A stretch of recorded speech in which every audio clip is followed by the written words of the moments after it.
Distinguished colleagues, let me begin by thanking Professor Jaco Olivier, UNESCO Chair on Multimodal Learning and OER, and members of the organizing committee for the invitation to this NOMSA conference. My topic today is Open Education in a Digital Era, the COL experience. As you know, the Commonwealth of Learning is an intergovernmental organization established by Commonwealth heads of government to help member states and institutions to use distance learning and technologies for expanding access to education and training.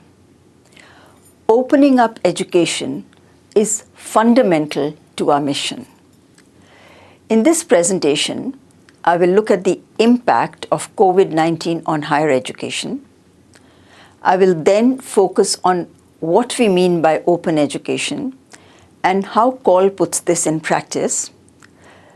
This will lead to a reflection on how we can build on the momentum generated and take the road ahead to a better post-COVID world.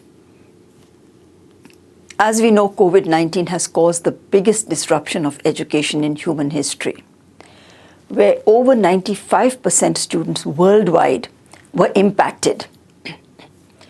The closure of campuses affected more than 220 million higher education students globally. Most institutions had to pivot to emergency remote teaching. Many did not have adequate technology infrastructure. The mobility of international students plummeted, with countries losing large revenues from student fees. Budget cuts were imposed by governments, and research reliant on practical work and external collaborations suffered the most. Data from OECD countries indicates that only 60% of teachers had some training in ICTs, and yet teachers rose to the occasion. A survey conducted in Europe found that most teachers live-streamed lectures synchronously. A large number of teachers also used asynchronous approaches by sending pre-recorded videos and audio lectures. A study in the US and Canada revealed that over 50% of the teachers required help with supporting remote students, needed access to digital materials, and wanted assistance with technology. The situation was not much different in the developing Commonwealth. Students too suffered in various ways, and half of them felt their performance had declined. Many faced challenges relating to technology tools and connectivity, and most felt an impact on their psychological well-being. The pandemic has further deepened the existing learning crisis. A study in the Netherlands records a learning loss of about 3 percentile points, with higher losses among students from less educated homes. But in all this, one silver lining has been that both students and teachers learned to be resilient, managed their time better, acquired basic computer skills to learn, and collaborated on various social media. Another silver lining was the global acceptance of distance and online learning. It would have taken years of advocacy to achieve the overnight transition to remote learning that we saw. And a recent study in the UK found that the majority of higher education students rated the quality of online learning as excellent. The pandemic has highlighted the need to transform our education systems. So is open education the answer? As we know, open education describes policies and practices that permit entry to learning with as few barriers as possible. Lord Crowther of the UK Open University defined openness in relation to people, places, methods, and ideas. This forms the basis of what we mean by open education. Open education is a philosophic construct that advocates the removal of constraints and barriers to learning. Many open universities do not insist on entry qualifications, allow learners to accumulate credits at their own pace and convenience, and are flexible enough to allow learners to choose the courses they wish to study towards their qualifications. The Commonwealth has opened up opportunities for higher education with 33 open universities and hundreds of dual-mode institutions which cater to the needs of millions of students annually. In fact, UNISA is one of the mega universities in the Commonwealth. So to begin with, open and distance learning was a disruptive innovation. According to Clayton Christensen, any disruption happens in business when a smaller entity with fewer resources is able to successfully challenge established players and displace incumbent businesses by addressing a specific need that had hitherto not been addressed. Using Christensen's disruptive innovation model in higher education, we find open and distance learning as the innovation at the bottom of the pyramid that continues to challenge the mainstream face-to-face higher education by catering to those outside the mainstream. But the meaning of open education has grown beyond open universities and evolved over the years to include open educational resources, open access research, open source software, open data, etc. In fact, COL has made a significant contribution to the open education movement right from the time it was established. And one of the purposes of COL was to assist in the acquisition and delivery of teaching materials and facilitating access to them.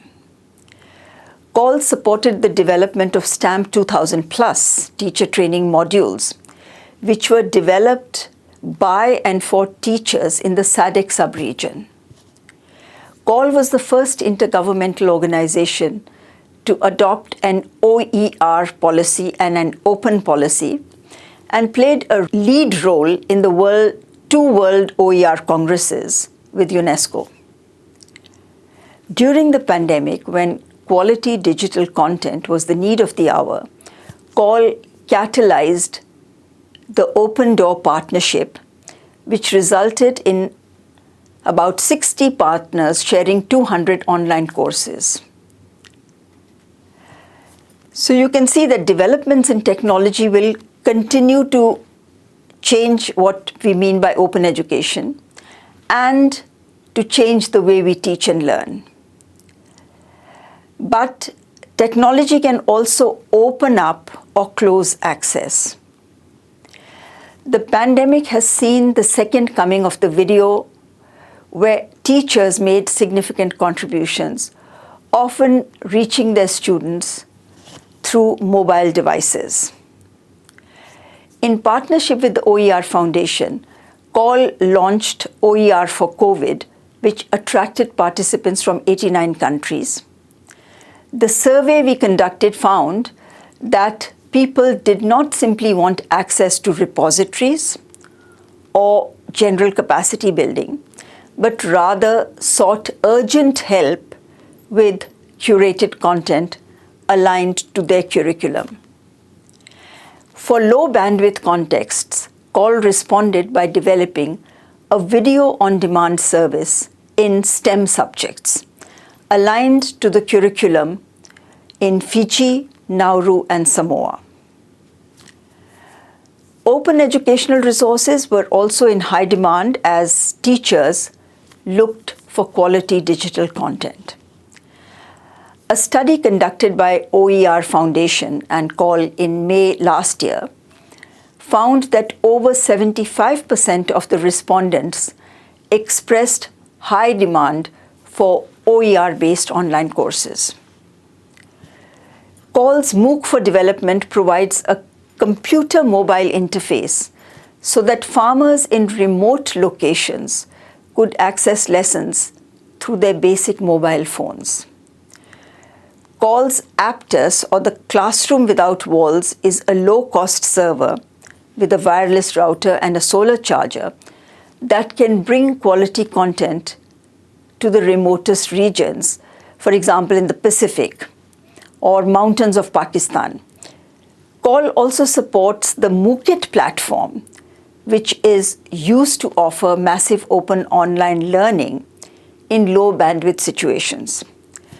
It provides a basic mobile phone interface and open source based video conferencing facilities with the option of generating blockchain certificates. Now, during the pandemic, the COL Coursera Workforce Recovery Initiative skilled and reskilled over 150,000 Commonwealth citizens in the last 18 months. Where learners had connectivity challenges, they used library facilities and their smartphones. Help desks provided the human support. But then what about grassroots communities who didn't have access to online learning facilities? COL used social media for training women entrepreneurs for livelihoods using WhatsApp. COL has also recently launched COL Commons for just-in-time free professional training. So as technology becomes more available, there are increased opportunities for us to open up education even more. A recent EDUCAUSE Horizon report asked respondents to pick the top technology trends and practices. And the results weren't surprising, with artificial intelligence topping the list, followed by blended course models, learning analytics, and micro-credentials. OER and quality online learning were also considered very important. So to what extent are we integrating these technologies and approaches to open up education for all? We have seen examples of how technologies can be used in different contexts. So what does the road ahead look like? We have also seen that purely online options do not work for everyone. The future will be a blend of online and in-person, using a range of technologies that are affordable, accessible, and available.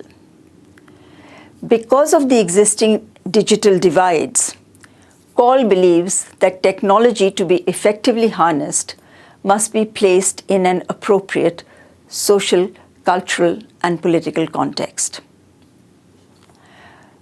Appropriate technologies can offer flexible options for how learning is delivered. As the pandemic forces governments to cut back on resources, especially for education, we will need to look for cost-effective solutions to bring quality learning for everyone. Mainstreaming OER by building the capacities of teachers and policymakers, and preparing learners on how to find and use OER could be another way forward for providing more open options for what people learn. We have also seen a huge rise in self-directed learning during the pandemic, and this is very evident from the phenomenal increases in MOOC enrollments. How can we build on these foundations to promote lifelong learning for all? Interestingly, formal education accounts for about 18.5% of time up to grade 12, and this keeps decreasing as we transition to post-secondary study. The rest of our waking lives are spent in informal learning environments. How can teacher-led sequential learning be supplemented with unstructured, learner-led approaches to support learning throughout life? It's very possible. Learning approaches, credentialing, and recognition strategies will also need to change. Formal assessments and proctoring systems suffered major setbacks during the pandemic. How can we learn from the innovative approaches that people adopted to build more open models that make assessment authentic? The New Zealand Qualifications Authority has developed a micro-credential framework to provide industry, employers, and the community to develop programs and certify achievement for a coherent set of skills and knowledge. Governments and institutions need to develop policies for leaving no one behind. This would mean developing policies that address the needs of the last person in the queue. And these are usually women, girls, those in remote regions, and persons with disabilities. The policies that target the margins are also more effective in serving the center and the mainstream. Open learning must also take into account who learns. UNESCO's recent report on reimagining our futures together stresses the need for collaboration, the role of teachers, and the principles of equity and inclusion. The pedagogy must move from emphasizing individual achievement to accomplishment for the community. The curricula must be interdisciplinary and integrate ecological and intercultural dimensions. Teaching must become a more collaborative endeavor. We need to reimagine schools as safe spaces, and finally, expand educational opportunities everywhere and for everyone. I think this is a very valuable blueprint for opening up education in a digital age. On that note, let me wish the conference every success and thank you for your kind attention.